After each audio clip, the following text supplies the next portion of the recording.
A graça e a paz do Senhor, amém? Para mim é uma alegria, um privilégio, e espero que estejamos todos com expectativa para ouvir o que o Senhor tem a nos dizer nessa manhã. Eu convido você a abrir a Escritura Sagrada, a Palavra de Deus,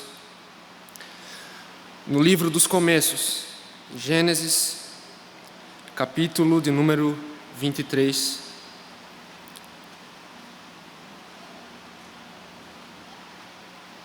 Gênesis capítulo número 23. Você se considera alguém bem informado? Você é alguém que se preocupa em andar antenado? Em estar antenado diante dos acontecimentos no Brasil e no mundo? Respondendo por mim, irmãos, eu posso dizer que sim. Afinal, desde o início de fevereiro, o noticiário do rádio se tornou meu despertador diário. Eu digo isso porque um dos hóspedes do seminário faz questão de iniciar o dia com notícias dos mais variados tipos. Embora eu ache que isso não precise acontecer às 6 da manhã, uma coisa é certa: todos nós precisamos buscar informações. No entanto, o nosso grande problema é o bombardeio de más notícias. Violência urbana, mortes na pandemia, corrupção e conflitos geopolíticos. Se você é como eu, muitas vezes é levado a indagar: por que o Senhor não se move a fim de mudar a situação? Por que o Senhor não intervém? É bem verdade que nós temos dificuldade em sentar, esperar e assistir o mundo em crise, por exemplo, enquanto aparentemente, o Senhor nada está fazendo. A grande verdade, irmãos, é que nem sempre a prioridade de Deus é mudar o que há do lado de fora, mas sim trabalhar o que há dentro de nós. Nem sempre a prioridade de Deus é transformar as coisas ao nosso redor, mas sim mudar o que há no nosso coração. É o que Ele está fazendo com Abraão aqui em Gênesis 23.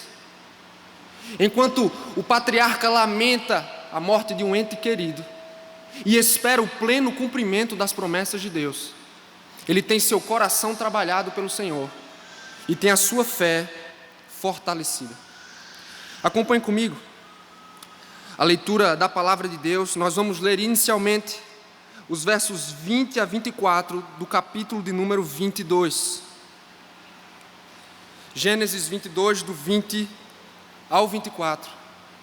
Acompanhe com atenção, com reverência, o que diz a palavra infalível do Senhor. Passado algum tempo, disseram a Abraão que Milca dera filhos a seu irmão Naor. Uz, o mais velho, Buz, o seu irmão, Quemuel, pai de Arã, Quezede, Azo, Pildas, Gidlaf e Betuel, pai de Rebeca. Estes foram os 8 filhos que Milca deu a Naor, irmão de Abraão. E sua concubina, chamada Reumá, teve os seguintes filhos: Tebá, Gaã, Taás e Maaca. Vamos orar ao Senhor. Santo Deus, nós com muito temor nos aproximamos de Ti, Senhor. No nome de Jesus, nosso mediador, nosso Redentor, para Te bendizer, ó Deus, por este culto, pelo Senhor ter nos introduzido na aliança, por sermos o Teu povo. Nós Te agradecemos por tudo o que fizemos até então, Senhor. Mas agora, Deus, nós Te pedimos, abre os nossos corações para ouvir a Tua voz, Senhor. Que a Tua palavra tenha poder sobre nós, consolando, edificando e convertendo, Senhor. No nome de Jesus, que o Teu Espírito Santo haja nesta manhã para o bem do Teu povo. É o que Te pedimos, no nome de Jesus. Amém.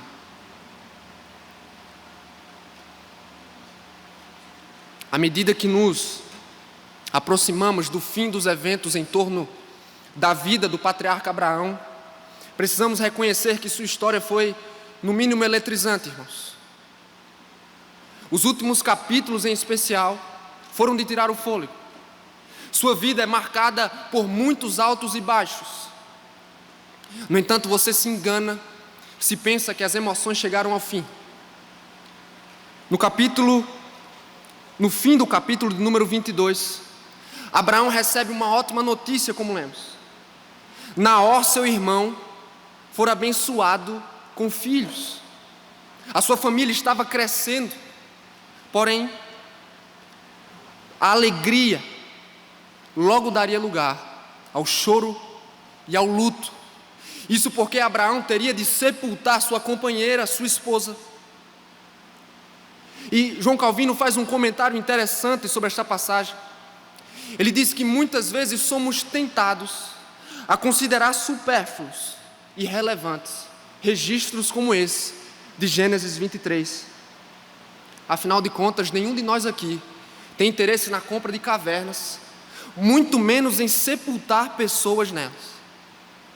Mas uma coisa que precisa ficar clara é que este capítulo também está situado dentro da tensão do cumprimento das promessas e da aliança. Perceba que Abraão aqui já era velho, seus descendentes ainda não eram numerosos e, principalmente, ele ainda vagava como um peregrino na terra prometida a ele. A falta de menção e de ação da parte de Deus aqui levantam um questionamento: o que Deus estava fazendo aqui? E mais uma vez eu repito, enquanto as coisas não acontecem como queremos ou esperamos, o Senhor está tratando o coração e exercitando a fé. É exatamente o que acontece com Abraão aqui em Gênesis 23. E é também o que ele pretende fazer em nós e conosco. A grande verdade que salta deste texto é a seguinte, irmãos: Deus ensina enquanto esperamos por Ele. Deus ensina enquanto esperamos por Ele. A pergunta é: o que Deus ensina enquanto aguardamos por Ele e por Suas promessas? Esse texto, aparentemente supérfluo, nos dá 3 respostas consoladoras. A primeira delas, de acordo com os versos 1 e 2 do capítulo 23, é a seguinte: Deus ensina que a morte não frustra a promessa. Deus ensina que a morte não frustra a promessa.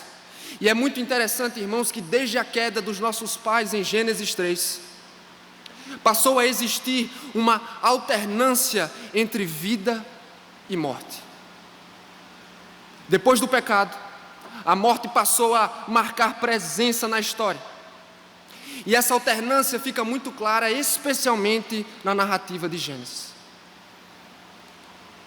Anos depois da alegria do nascimento de Isaac e do seu livramento no capítulo anterior, Abraão agora lamenta a perda de sua companheira. Acompanhe comigo versos 1 e 2 do capítulo 23. Sara viveu 127 anos e morreu em Kiriat Arba, que é Hebrom, em Canaã, e Abraão foi lamentar e chorar por ela. Sendo tão importante dentro da história de Israel, Sara é a única mulher em toda a Escritura cuja extensão de sua vida é registrada. Seu nome é mencionado nas profecias de Isaías, na carta aos Gálatas do apóstolo Paulo e também no rol dos heróis da fé de Hebreus, capítulo de número 11. Ela foi fundamental nas mãos de Deus para o cumprimento das promessas feitas na aliança. E segundo alguns estudiosos, irmãos, Abraão e Sara estavam casados há aproximadamente 100 anos. Ela deixou com ele Ur dos Caldeus no capítulo 12, em direção à terra indicada por Deus. E aqui no capítulo 23 ela morre com ele na terra prometida. E por que esse detalhe é importante?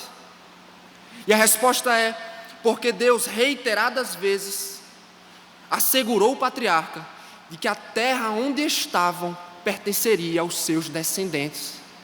E Sara morre exatamente no coração da terra prometida, em Hebrom. E como qualquer um diante da perda de um ente querido, irmãos, Abraão lamenta e chora pela sua esposa. As lágrimas escorrem pelo seu rosto, seu coração fica abatido.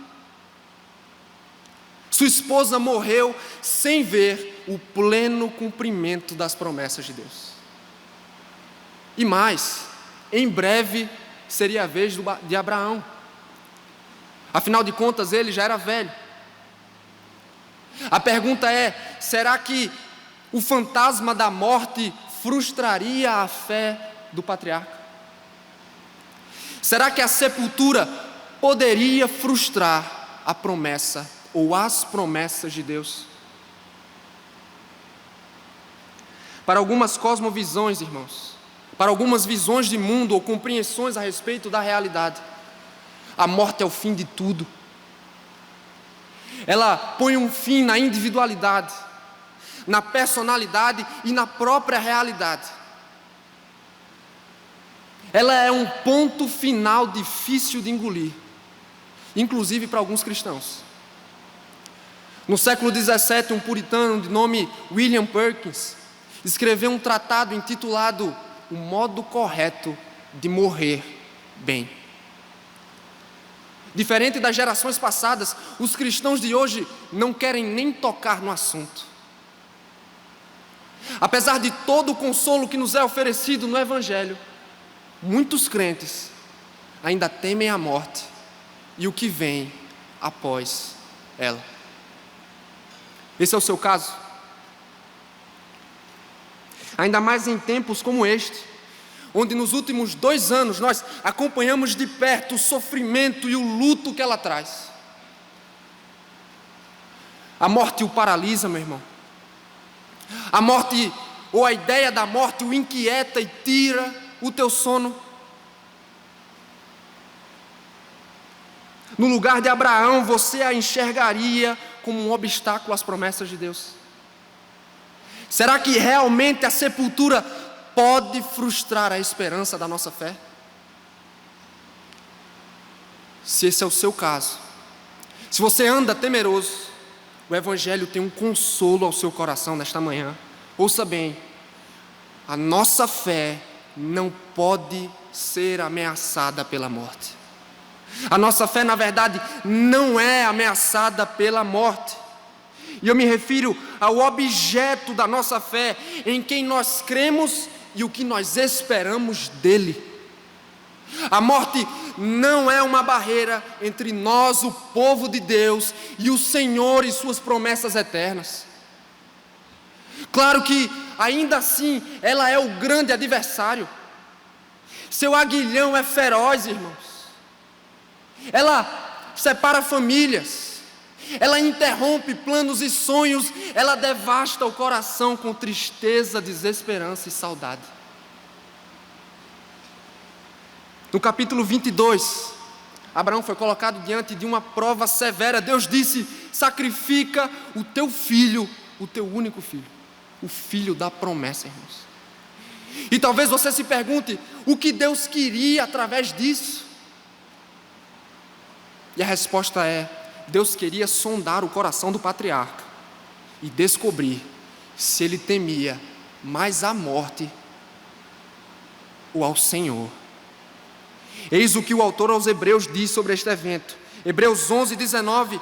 Abraão levou em conta que Deus pode ressuscitar os mortos e figuradamente recebeu Isaque de volta dentre os mortos.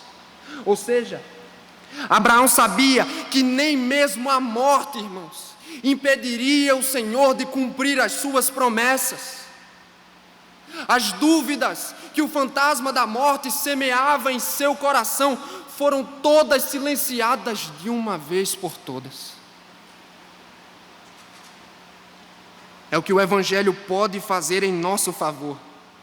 Você, cristão, tem dúvidas sobre o que vem após a morte? Você acha mesmo que a sepultura pode destruir a sua fé? Eis o que diz o Evangelho: a morte foi destruída pela vitória. Na morte e na ressurreição de Jesus Cristo, o poder da morte foi vencido.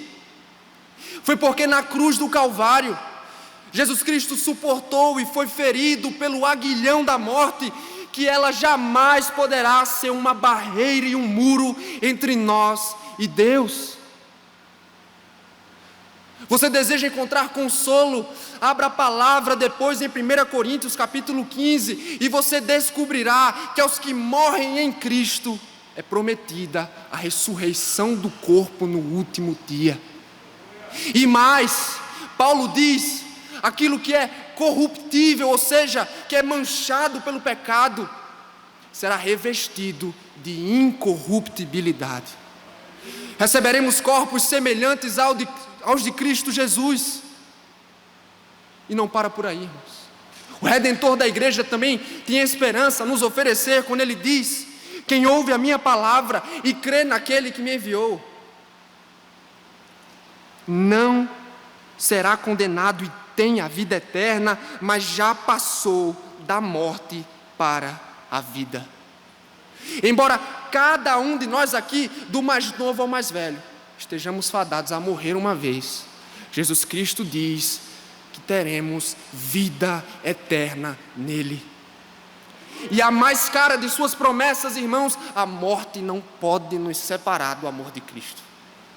Não é o que o apóstolo Paulo diz? Porque nem morte, nem vida poderá nos separar do amor de Deus que está em Jesus Cristo. Ela não será uma barreira, irmãos. Ela não pode quebrar, rasgar os laços de amor que existem entre Cristo e sua igreja. Depois da obra de Jesus Cristo, o máximo que ela pode fazer é nos lançar nos braços do nosso Salvador. Conta-se que um piedoso homem na Escócia estava prestes a morrer. Sua família estava ao redor da cama, seus filhos, sua esposa.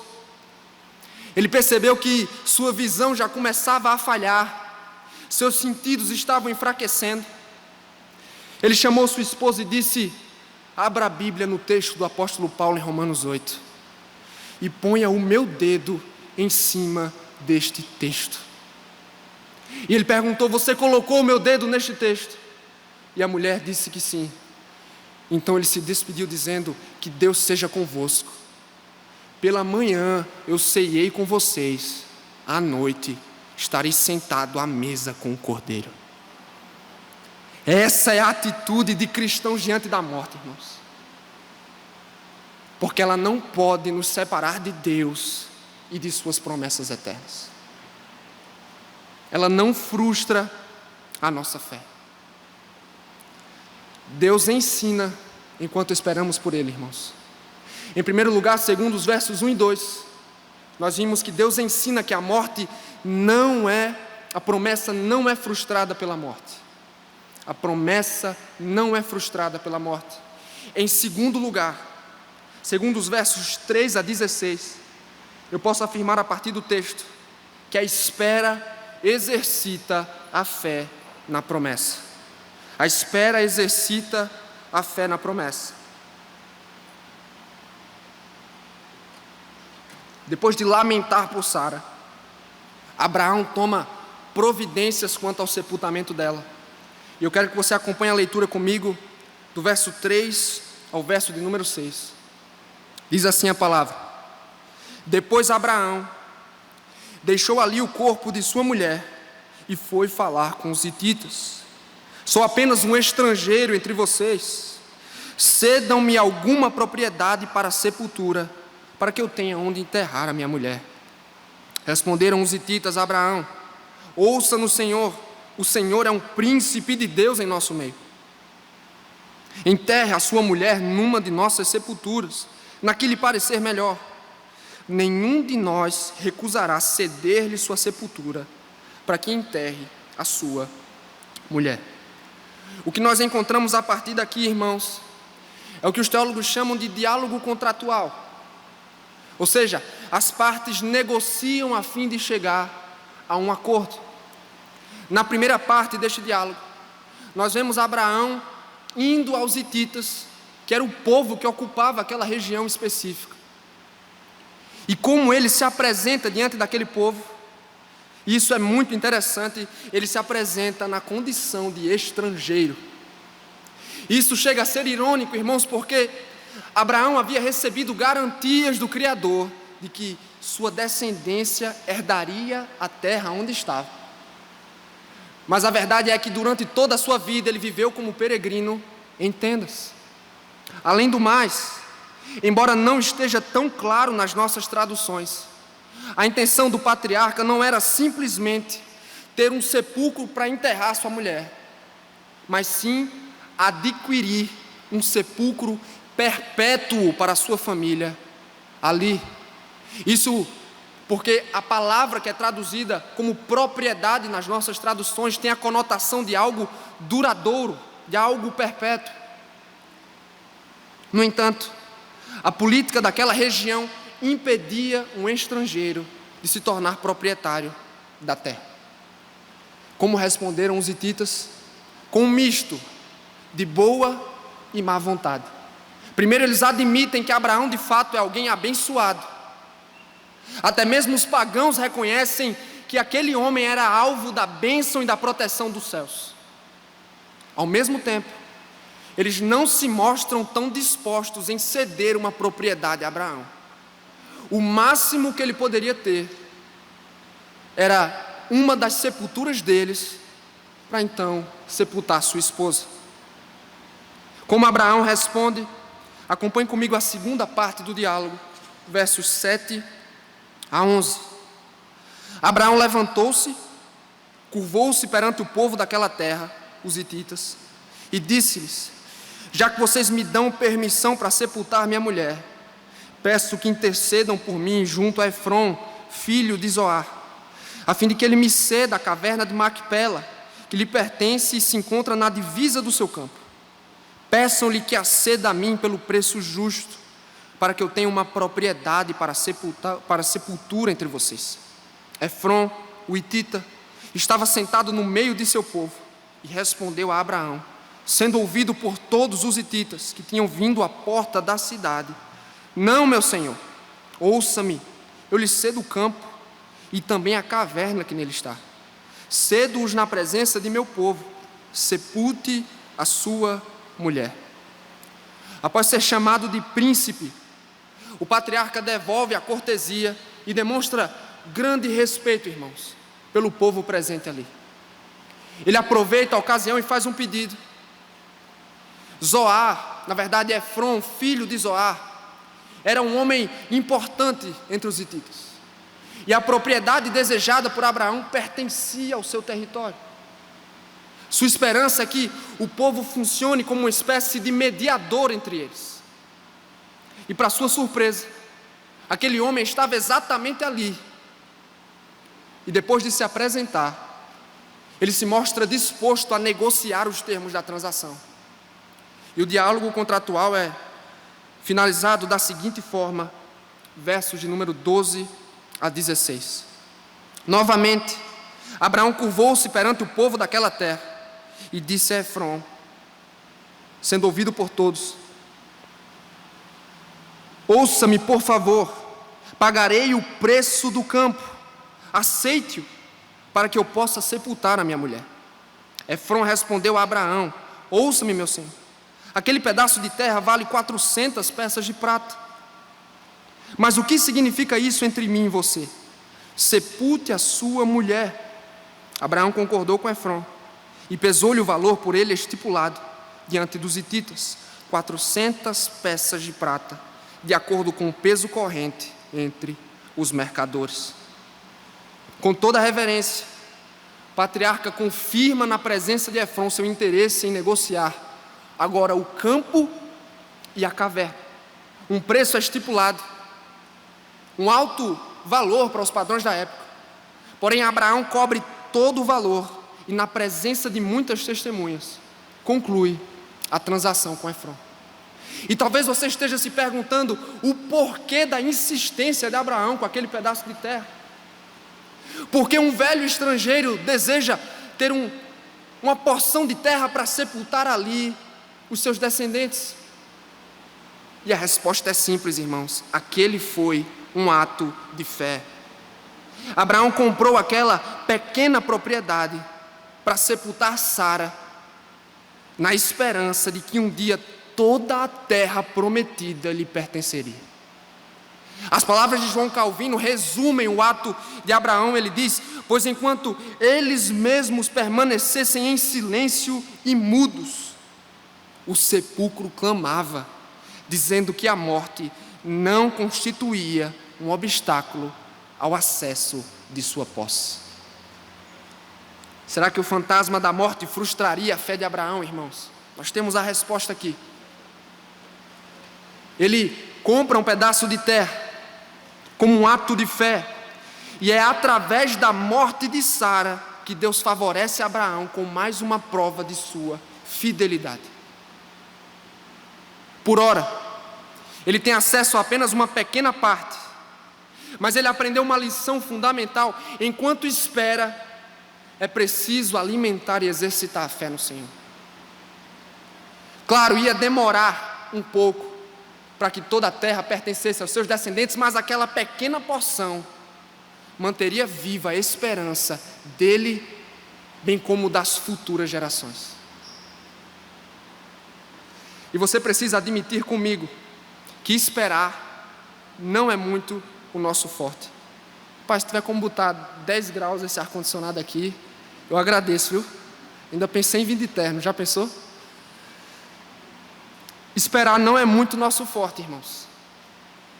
Você precisa ser sincero quanto a isso. O imediatismo da nossa geração é contagioso e é também perigoso. É por isso que salas de espera, por exemplo, são insuportáveis para nós, a não ser que nós tenhamos um bom livro. Mas ainda assim, esperar não é o nosso forte, porque queremos governar nossa própria vida, queremos acelerar os nossos planos, realizá-los do nosso jeito. O nosso imediatismo é só um sintoma de um problema maior: queremos ter o controle. Mas a grande verdade é que na Escritura, esperar e esperar no Senhor faz bem ao nosso coração. É o que disse o salmista no Salmo 130, versos 5 e 6: espero no Senhor com todo o meu ser, e na sua palavra ponho a minha esperança. Espero no Senhor mais do que as sentinelas pela manhã. Sim, mais do que as sentinelas esperam pela manhã. A pergunta que precisamos nos fazer é: o que o salmista, bem como o que esse texto de Gênesis 23 nos ensinam a respeito disso? E a resposta é: somos chamados a enxergar a espera no Senhor como uma oportunidade ou como um tempo de crescimento na fé. Inclusive o texto mencionado pela oração aqui de confissão: todas as coisas cooperam para o bem daqueles que amam a Deus e são chamados segundo o seu propósito. Você acha mesmo que quando Paulo escreveu isso, ele não incluiu tempos de espera? Situações onde somos colocados por Deus e onde aparentemente não há saída alguma. Essas situações também servem ao bem da nossa fé. Como? Como momentos onde não recebemos o que queremos e o que precisamos servem ao bem da nossa fé. Como Deus tira proveito de momentos assim. Por exemplo, quando os planos e as expectativas para o casamento precisam ser adiados, quando o desejo por filho, há o desejo por filhos no coração de um casal, mas os filhos não chegam, ou quem sabe os planos de negócio que não saem do papel, o tratamento contra aquela doença que se estende e parece não ter fim. Como momentos assim servem à nossa fé. Quando não recebemos o que queremos, irmãos, no nosso tempo, Deus está tratando o nosso coração. São momentos assim, irmãos, momentos sofridos e até doloridos, que Ele usa para mudar as nossas prioridades e conformá-las às dEle. São em momentos assim que o Senhor gera dependência em nós e trata o nosso coração altivo e autoconfiante. É o que temos acompanhado na trajetória de Abraão. No final de sua vida, ele reconhece o valor de esperar e descansar no Senhor. E por incrível que pareça, enquanto estamos sentados na sala de espera, irmãos, Deus está nos santificando. Você já viu alguma imagem da famosa escultura de Michelangelo, Davi? Uma vez perguntaram a ele como você conseguiu esculpir algo tão belo. E Michelangelo respondeu: eu olhei para o mármore até ver Davi nele. Depois eu peguei o martelo e tirei tudo o que não era Davi. E se eu dissesse que é exatamente o que Deus está fazendo conosco, Ele está nos tratando enquanto estamos na sala de espera, a fim de tirar tudo o que não é de Cristo e nos conformar à imagem de seu Filho. São em momentos assim, irmãos, onde Deus trata a nossa ansiedade, onde Ele trata o nosso imediatismo, a nossa independência, o nosso orgulho, a nossa autoconfiança, e até nos colocar de joelhos diante dEle. Até o momento em que podemos dizer como Cristo, que não seja feita a minha, mas a tua vontade.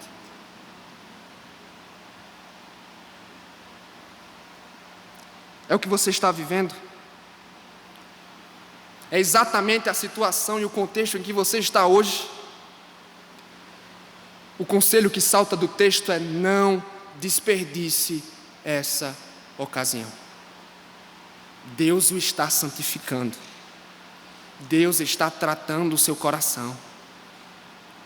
Não desperdice o uso dos meios de graça. Invista tempo em oração pedindo por sabedoria para entender o que Ele está fazendo, bem como diante da palavra de Deus e dos sacramentos, para ser assegurado e certificado da bondade e das promessas do nosso Deus. Amém? Deus ensina enquanto esperamos por Ele, irmãos. Vimos em primeiro lugar, segundo os versos 1 e 2, que a morte não pode frustrar a promessa. Em segundo lugar, nós vimos que enquanto esperamos, Deus exercita a nossa fé. Em terceiro e último lugar, segundo os versos 17 a 20, eu posso afirmar que a promessa é cumprida no tempo de Deus. A promessa é cumprida no tempo de Deus. Tamanha é a importância da aquisição feita pelo patriarca, irmãos, que a impressão que temos é que o autor sagrado parece entusiasmado. Eu digo isso em razão das repetições que encontramos aqui. Acompanhe comigo inicialmente versos 17 e 18, por favor. Diz assim o texto sagrado: assim, o campo de Efron em Macpela, perto de Manré, o próprio campo com a caverna que nele há, e todas as árvores dentro das divisas do campo, foi transferido a Abraão como sua propriedade, diante de todos os hititas que tinham vindo à porta da cidade. Diante da lei e de muitas testemunhas, Abraão agora toma posse de uma porção de terra entre os hititas ali. O campo e a caverna em Macpela foram as primícias da terra prometida, recebida por ele. E perceba que aqui o autor sagrado introduz uma informação importante sobre a localização da propriedade, que é perto de Manré. A insistência de Abraão com esse lugar em específico. Será que nós encontramos alguma explicação para isso? Eu encontrei uma sugestão muito interessante de um comentarista. Ele diz: muitas das promessas de Deus a Abraão, pela terra e descendência, inclusive a famosa aliança abraâmica, ocorreram neste local. Foi naquela região específica, irmãos, onde Deus apareceu a Abraão para espantar a dúvida e a incredulidade, e para assegurá-lo de suas promessas e de seu favor. Quando Abraão compra uma propriedade exatamente ali, ele está dizendo: eu me lembro daquelas ocasiões, e elas serviram e servem ao meu encorajamento, ao fortalecimento da minha fé. E o registro é concluído com as seguintes palavras, versos 19 e 20. Depois disso, Abraão sepultou sua mulher, Sara, na caverna do campo de Macpela, perto de Manré, que se encontra em Hebrom, na terra de Canaã. Assim, o campo e a caverna que nele há foram transferidos a Abraão pelos hititas como propriedade para sepultura.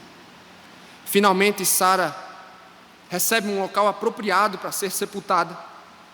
E muito em breve, irmãos, o próprio Abraão seria enterrado ali, assim como Isaac e Rebeca, Jacó e Lia. Abraão estava conformado, aquela geração não veria a conquista da terra. Aqui ele precisou pagar para ter acesso a uma pequena porção, mas séculos depois, toda a terra seria conquistada. Com um braço forte, Deus irá liderar seu povo na conquista e na expulsão dos povos inimigos que habitavam em Canaã. Basta você ler Josué para descobrir que sim, Deus cumpriu a promessa feita a Abraão. Mas não no tempo do patriarca, no seu próprio tempo e segundo a sua soberana vontade. Como eu disse antes, o imediatismo é de fato um problema para nós, irmãos. Ainda mais porque o nosso Deus é indomável. O nosso Deus não age segundo o nosso calendário, Ele não se ajusta segundo o nosso relógio. Ele faz todas as coisas segundo o conselho de sua própria vontade. Ele não pode ser domesticado. E há muito tempo, o sábio já disse em Eclesiastes, no verso inicial do capítulo 3, ele disse: para tudo há uma ocasião, e um tempo certo para cada propósito debaixo do céu. Abraão aprendeu isso. E a pergunta é, com base no que vimos na conclusão deste evento, quais lições o Senhor tem ao nosso coração?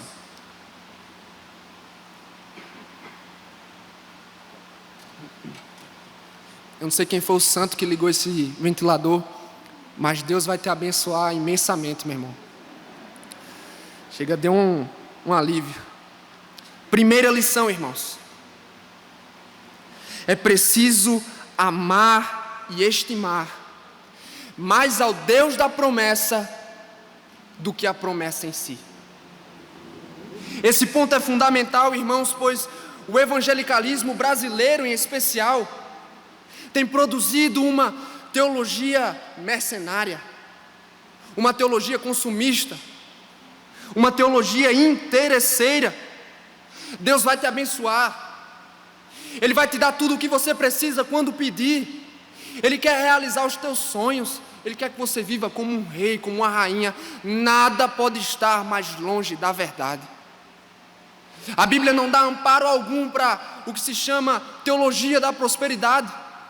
E enquanto as igrejas no nosso país, inclusive na nossa cidade, estão cheias de pessoas interessadas no que podem receber de Deus, estejamos aqui pelo Senhor em si mesmo, pelo Deus da promessa e não pelos benefícios dele por si só. Não há nada de errado, irmãos, em esperar pela fé as bênçãos de Deus. Abraão fez, mas não foi apenas o que ele fez. Como disse o salmista no Salmo de número 16, versículo de número 2, ele disse: Tu és o meu Senhor, eu não tenho nenhum bem além de ti. Ou como em uma das canções de louvor registradas em Isaías, ele diz: O teu nome e a tua lembrança são o desejo do meu coração. Será, meus irmãos, que nós podemos dizer o mesmo. Os seus olhos brilham mais pelos presentes de Deus ou pela beleza da glória e da majestade do Senhor? Será que, como Paulo, eu e você podemos dizer em Filipenses 3, 7 e 8, tudo o que eu considerava valioso hoje é como nada por causa de Cristo? Elas são como nada em comparação com o conhecimento dEle, com a comunhão que eu desfruto com Ele. Será que o Senhor é mais valioso para nós do que prestígio, riqueza, prazer, família? Você ainda não tem certeza disso? Para resolver esse dilema, irmãos, o conselho das Escrituras é: prove e veja que Ele é bom. O desejo sincero do meu coração para você nesta manhã é que o Espírito abra não só os seus, mas os nossos olhos para contemplarmos a beleza do nosso Deus. Porque John Piper estava certo quando disse: Deus é a melhor notícia acerca de si mesmo. Ele é a dádiva em si, irmãos. Ele é a maior de suas bênçãos, o maior de seus benefícios. Ele mesmo. E além disso, nós aprendemos no texto a respeito da nossa identidade. Eu e vocês somos peregrinos, somos estrangeiros. E é interessante que os autores do Novo Testamento interpretam os eventos do Antigo Testamento à luz do que chamamos revelação progressiva do Evangelho. E o autor aos Hebreus, por exemplo, ele traz luz, ele esclarece a fé e as expectativas de Abraão. Quando ele diz no capítulo 11, a partir do verso 9, ele diz: pela fé, peregrinou na terra prometida como se estivesse em terra estranha. Viveu em tendas, bem como Isaque e Jacó, co-herdeiros da mesma promessa. Pois ele esperava a cidade que tem alicerces, cujo arquiteto e edificador é Deus. Todos estes viveram pela fé e morreram sem receber o que tinha sido prometido. Viram-nas de longe e de longe as saudaram, reconhecendo que eram estrangeiros e peregrinos na terra. Como ele conclui: os que falam assim mostram que estão buscando uma pátria. Eis onde estava a esperança do patriarca, irmãos, na cidade celestial.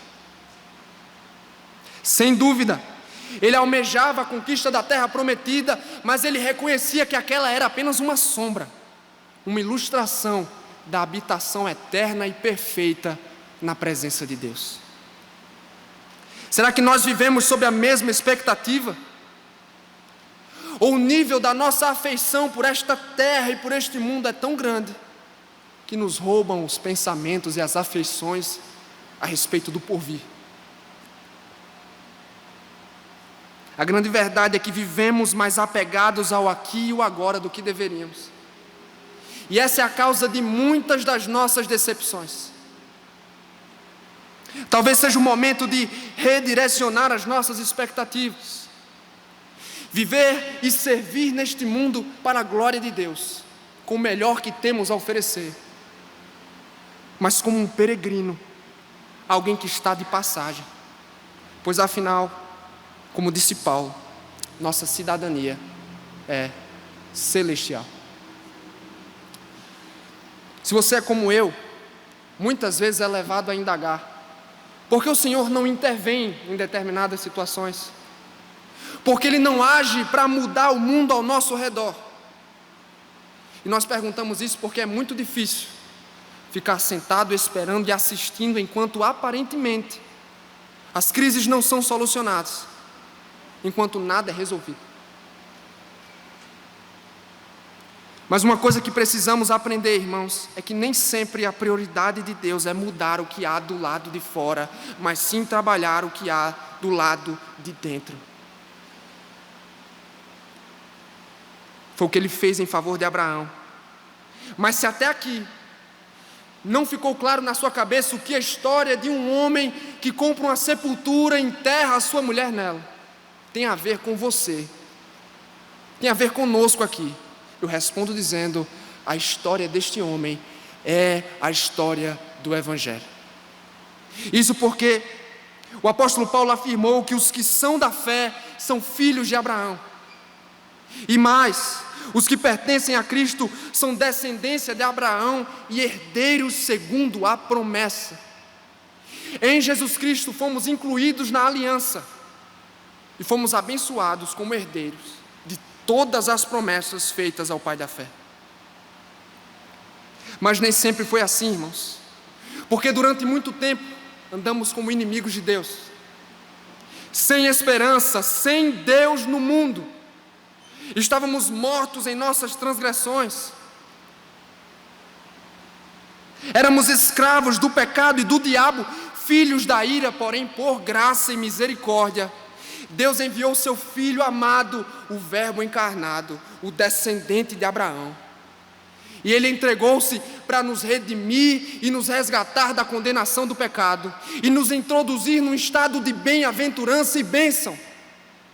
Por meio dele, cada um de nós aqui, se cremos em Jesus Cristo, fomos feitos herdeiros e habitantes da Canaã do Alto, da Jerusalém celestial. É isso que desfrutam os que já estão no pacto. Se não é o seu caso, meu irmão, o Evangelho é a sua única esperança. Arrependa-se de seus pecados nesta manhã. Receba Jesus Cristo como Senhor e Salvador. Mas se você recusar a fazê-lo, saiba, você não terá direito a bênçãos, você não terá direito à bem-aventurança, você não ingressará na terra prometida, na terra celestial. Antes, você será castigado e condenado por toda a eternidade. Eis a boa e a má notícia do Evangelho. Que o Senhor aplique com poder a sua palavra aos nossos corações. Vamos orar ao Senhor? Baixe a sua cabeça.